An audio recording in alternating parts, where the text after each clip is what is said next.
आगे मैं अब आपके साथ थोड़ी सी कैलकुलेशंस डिस्कस करने जा रहा हूं अनरियलाइज इंट्रा ग्रुप प्रॉफिट्स।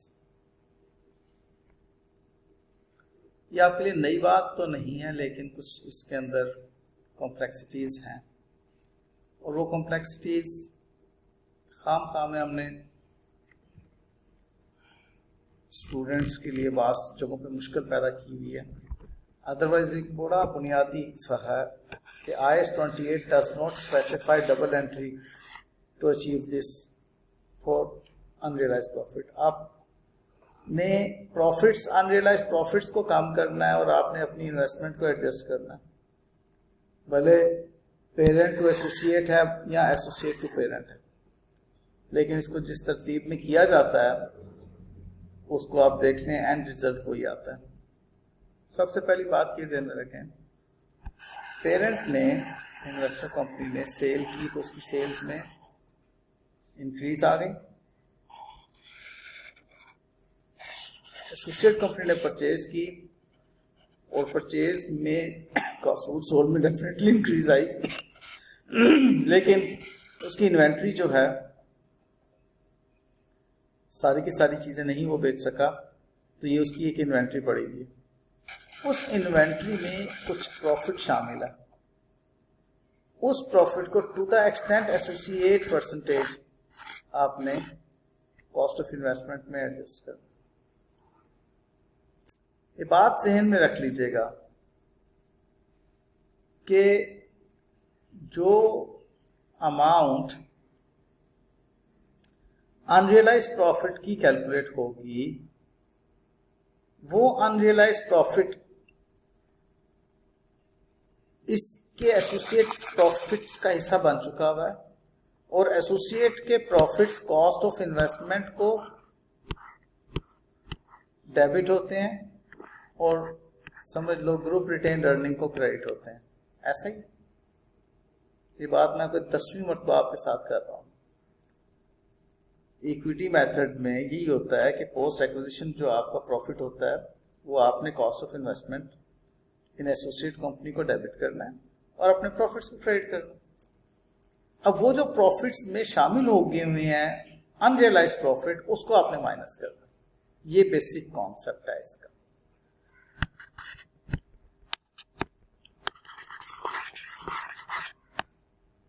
देखिएगा,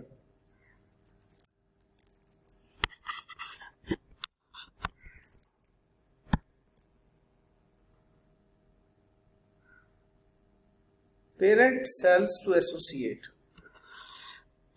जैसे पेरेंट टू सब्सिडरी था फिर सब्सिडरी टू पेरेंट भी था, अब इधर पेरेंट टू एसोसिएट है। किसने सेल किया, प्रॉफिट किसने कमाया, पेरेंट ने। पेरेंट के प्रॉफिट्स में ज्यादा रकम शामिल हो गई। परचेज किसने किया, अब वो जो परचेज एसोसिएट ने किया उसकी इन्वेंट्री में अनरियलाइज प्रॉफिट पोर्शन शामिल हो गया। हमने उस अनरियलाइज प्रॉफिट पोर्शन को एलिमिनेट करना है। इसको तवज्जो से देखिएगा। The unrealise profit is held in inventory of associate. The investment in the associate should be reduced by the parent's share of the unrealized profit. The other side of the entry increases cost of sales. अब इससे क्या impact आएगा, आप cost of sales को debit करें और investment इन associate को credit करें P2A की सूरत में। कॉस्ट ऑफ सेल्स को आप क्यों डेबिट कर रहे हैं, टू रिड्यूस प्रॉफिट्स। ठीक है, जब कंसोलिडेटेड फाइनेंशियल स्टेटमेंट बना रहे होंगे आप कह रहे हैं कि जी ये पेरेंट कंपनी ने जो सेल किया है। अच्छा, अनरियलाइज प्रॉफिट को कैलकुलेट करना इस वक्त मैं नहीं समझा रहा, वो कैलकुलेट करना आपको आता है। जो अनरियलाइज प्रॉफिट आएगा उसकी एसोसिएट परसेंटेज की हद तक सपोजली एसोसिएट परसेंटेज 40% है, अनरियलाइज प्रॉफिट जो है वो 200 रुपये है, तो 80 रुपये जो है ये उसकी बात हो रही है। 80 रुपये कॉस्ट ऑफ सेल्स को डेबिट करते हैं, कुछ लोग सेल्स को भी डेबिट करते हैं। अल्टीमेटली क्या होता है, ग्रॉस प्रॉफिट रिड्यूस होता है। ये बात मैंने यहाँ लिख दी, reducing profit of P company as the P company earned excessive profit from A company. P company could have also been debiting instead of cost of goods sold. So P company, sales of P company, yes. Sales of P company could also have been debited instead of cost of goods sold. ये बात मैं पहले आपसे करता हूँ। अब क्या करना है, अब आप अपनी investment in A company considering excessive inventory of A company cost increase in profit of A company. अब यही हुआ ना कि जो पी ने ए को बेचा, ए के इन्वेंट्री में आया, इन्वेंट्री से उसके प्रॉफिट्स इंक्रीज हुए, और प्रॉफिट्स के इंक्रीज होने से कॉस्ट ऑफ इन्वेस्टमेंट इंक्रीज होगी, जिसको अब रिड्यूस करना। ठीक है, तो आप अपनी कॉस्ट ऑफ गुड्स सोल्ड को डेबिट कर दें और कॉस्ट ऑफ इन्वेस्टमेंट को क्रेडिट कर दें। यूं आप अगर पी टू ए चल रहे हैं तो क्लियर हो जाएगा। अब है A to P. A to P में क्या है, एसोसिएट सेल कर रही है goods to parent and making profits. Associate ने प्रॉफिट कमाया, तो the unrealised profit is held in inventory of parent. अब ऐसी सिचुएशन, पेरेंट के पास इन्वेंट्री पड़ी हुई थी ना, पेरेंट की इन्वेंट्री जो है अनरियलाइज्ड प्रॉफिट की वजह से इंक्रीज होगी, and this should be reduced in value by the parents share of unrealised profit. अब चूंकि पेरेंट की इन्वेंट्री आपने रिड्यूस करनी है, तो आपको इन्वेंट्री को क्रेडिट करना होगा। Reducing the amount of inventory of parent company being inflated with the amount of unrealized profit. Credit to reduce inventory.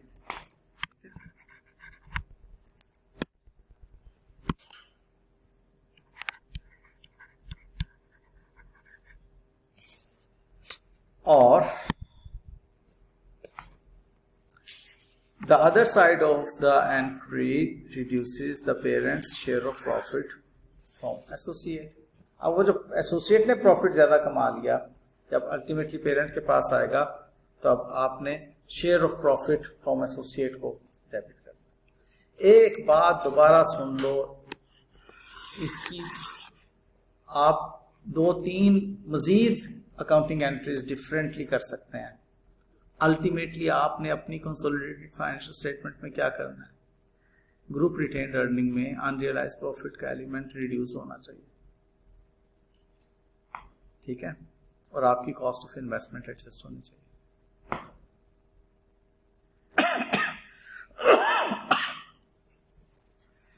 अच्छा जी, इसके ऊपर मैंने एक छोटी सी समरी बना दी। पी टू ए और ए टू पी में सेल्स ऑफ गुड्स, अगर पी टू ए है तो कॉस्ट ऑफ गुड्स सोल्ड को डेबिट करके इन्वेस्टमेंट्स को क्रेडिट करें, और ए टू पी है तो share of profit in A company को डेबिट करके इन्वेंट्री को क्रेडिट करते हैं। अब यहां पर आप इन्वेस्टमेंट्स को नहीं कर रहा, ठीक है, लेकिन बाद बुक्स में देखेंगे वो यहां पर भी इन्वेस्टमेंट्स को क्रेडिट करवा रहा।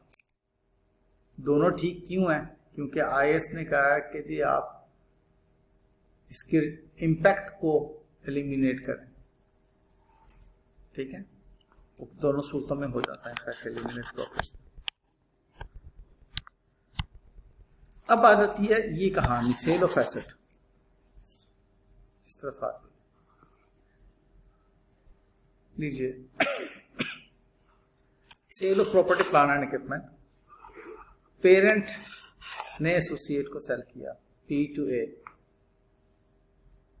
अब पेरेंट जब एसोसिएट को सेल कर रही है तो the unrealized profit is held in property plant and equipment of the associate, क्योंकि एसोसिएट ने खरीदा वो एसेट 100 की बजाय 120 का, तो उसके एसेट में 20 रुपए ज्यादा नजर आ रहे हैं।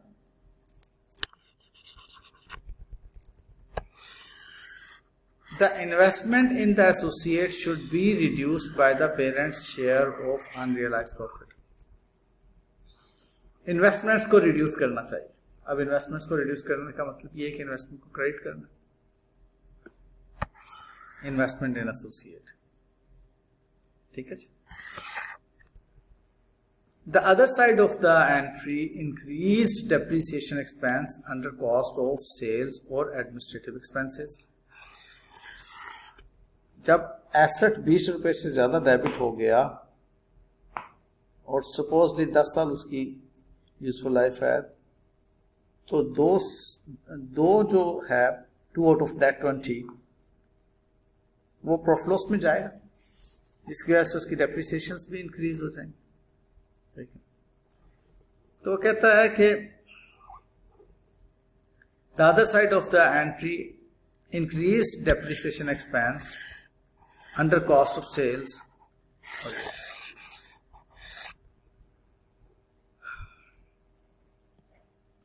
आपका कॉस्ट ऑफ सेल्स को डेबिट कर रहे हैं ताकि डेप्रिसिएशन का इंपैक्ट उसके अंदर आ जाए. एक बात ये ज़हन में रख लीजिए, दोबारा से बोलता हूँ, आपको पहले भी एक बताया था कि आपने जब एसेट को यूज कर लिया तो जो प्रॉफिट रियलाइज, जो अनरियलाइज प्रॉफिट है उसमें से उतना पोर्शन रियलाइज हो जाता है. तो यहां पर ये बात हो रही है कि जो डेप्रीसिएशन इम्पैक्ट है उसको आप जब कॉस्ट ऑफ सेल्स में लेकर जाएंगे तो ऑटोमेटिकली आपके प्रॉफिट्स को रिड्यूस करेगा. ये तो थी बात पेरेंट टू एसोसिएट की. अब है बात एसोसिएट टू पेरेंट. ये sales of property plant and equipment की बात हो रही है. एसोसिएट ने पेरेंट को सेल किया एक एसेट. अब एसोसिएट की कंसोलिडेटेड बैलेंस शीट बन रही ना. एसोसिएट की कंसोलिडेटेड बैलेंस शीट के अंदर आपका एक property plant and equipment asset parent company की कंसोलिडेटेड बैलेंस शीट जो बन रही है उसमें एसोसिएट ने जो सेल किया पेरेंट कंपनी को, वो पेरेंट कंपनी की बैलेंस शीट में प्रॉपर्टी प्लांट एंड इक्विपमेंट के तौर पर नजर आ रहा. तो इसमें अब हो गई है कि उसमें जो प्रॉपर्टी प्लांट एंड इक्विपमेंट में अनरियलाइज्ड प्रॉफिट एलिमेंट है उसको आपने रिड्यूस करना है. तो आपको प्रॉपर्टी प्लांट एंड इक्विपमेंट को रिड्यूस करना होगा, माइनस करना होगा. और दूसरी बात क्या कि एसोसिएट ने पेरेंट को जब सेल किया तो प्रॉफिट कमाया. वो जो प्रॉफिट कमाया उसका फिर एक एसोसिएट परसेंटेज जो है वो पेरेंट को ट्रांसफर कर दिया इक्विटी मेथड के तहत. तो इक्विटी मेथड के तहत जो प्रॉफिट शामिल हो गए आपकी फाइनेंशियल स्टेटमेंट्स में, उन प्रॉफिट्स को रिड्यूस करें, प्रॉफिट ऑफ एसोसिएट. इनको अगर आप समरी फॉर्म में देख लें तो बातें आपके लिए आसान हो जाएंगी एग्जामिनेशन पॉइंट ऑफ व्यू से. कुछ यूं है, या तो ये ट्रांसफर पेरेंट टू एसोसिएट होगी या ये ट्रांसफर एसोसिएट टू पेरेंट होगी. इसको हम टॉप डाउन भी कहते हैं.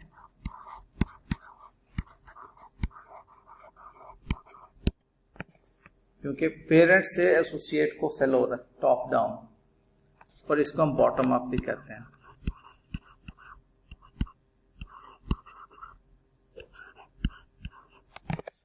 ए से एसोसिएट से पेरेंट को सेल हो रहा है. पेरेंट बड़ा है ना, तो इसलिए आप इसको पढ़ेंगे इससे मिलते जुलते अल्फाज कि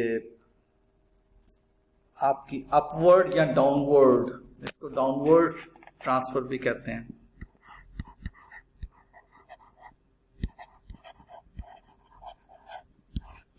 इसको अपवर्ड भी कहते हैं, अपवर्ड सेल्स. ठीक है. तो समरी क्या बनती है कि अगर सेल्स ऑफ गुड्स हैं तो P2 ए की सिचुएशन में सेल्स में से माइनस करें और इन्वेस्टमेंट में से माइनस करें। और अगर सेल्स ऑफ एसेट है, वो भी तो अगेन हमने सेल की है, हमने अपनी सेल्स इंक्रीज कर दी, पेरेंट कंपनी अपनी सेल्स को डेबिट, क्योंकि अल्टीमेटली अपने प्रॉफिट्स कम करने हैं और इन्वेस्टमेंट को क्रेडिट करें, तो इधर तो अकाउंटिंग एंट्री आपकी सेम बन रही। देखिए सेल हम कर रहे हैं, एसेट दूसरे के लिए बन रहा है। मैं रेगुलर गाड़ियां बेचता हूं, आप मुझसे गाड़ी खरीदती हैं, वो आपका एसेट है, मेरी तो सेल्स है ना।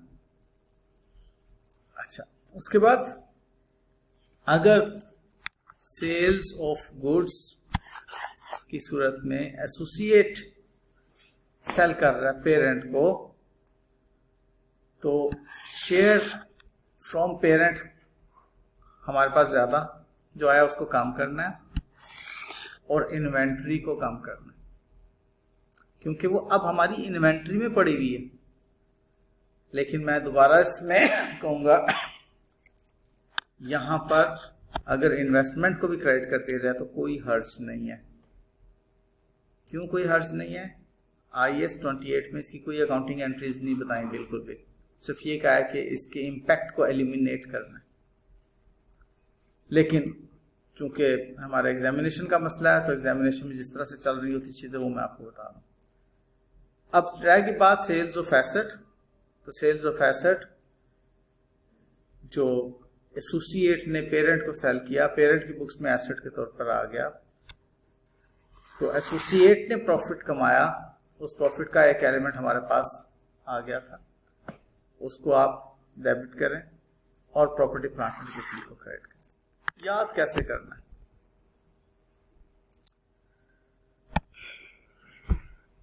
A to P associate made profit, yes,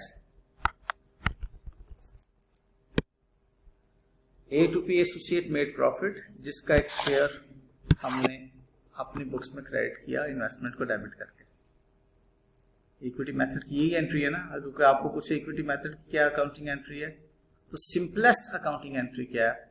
cost of investment debit और share profit from associate company credit. इसको भी लिख लो। अच्छा, जब मैं कह रहा हूं IAS 28 आपको अकाउंटिंग एंट्रीज नहीं बताता, तो उसमें ये एसोसिएट से जो प्रॉफिट आना है इसकी बात नहीं कर रहा, वो अनरियलाइज प्रॉफिट की अकाउंटिंग एंट्रीज नहीं बताता। इसलिए पूरी बात को अपने दिमाग में रखना, पूरी बात, मुकम्मल बात। IAS 28 अनरियलाइज प्रॉफिट्स की अकाउंटिंग एंट्री नहीं बताता।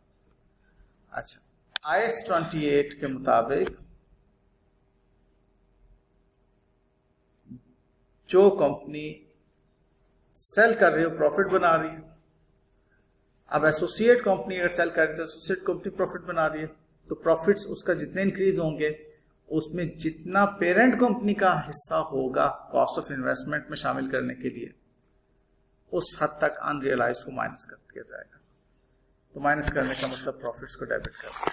तो ये इसमें कॉमन है। जब A to P हैं आप, तो share of profit in associate company को डेबिट करना है। मुतल्लका अगर सेल्स ऑफ गुड्स हैं, तो मुतल्लका करंट एसेट जो है वो इन्वेंट्री है, सेल्स ऑफ एसेट है तो मुतल्लका। अभी किसके पास पड़ी हुई है इन्वेंट्री? किसके पास पड़ी हुई है? पी कंपनी के पास ना। हम कंसोलिडेशन किसकी बना रहे हैं? पी कंपनी की बना रहे हैं ना। तो कंसोलिडेटेड बैलेंस शीट में share from parent company, sorry share from associate company debit and inventory credit या इन्वेस्टमेंट क्रेडिट अगर एसोसिएट टू पेरेंट सेलिंग हो रही है। अब डाउनवर्ड सेलिंग में याद करने के लिए जो एक तरीकेकार बड़ा सादा सा है कि आपकी अकाउंटिंग एंट्री से हैं।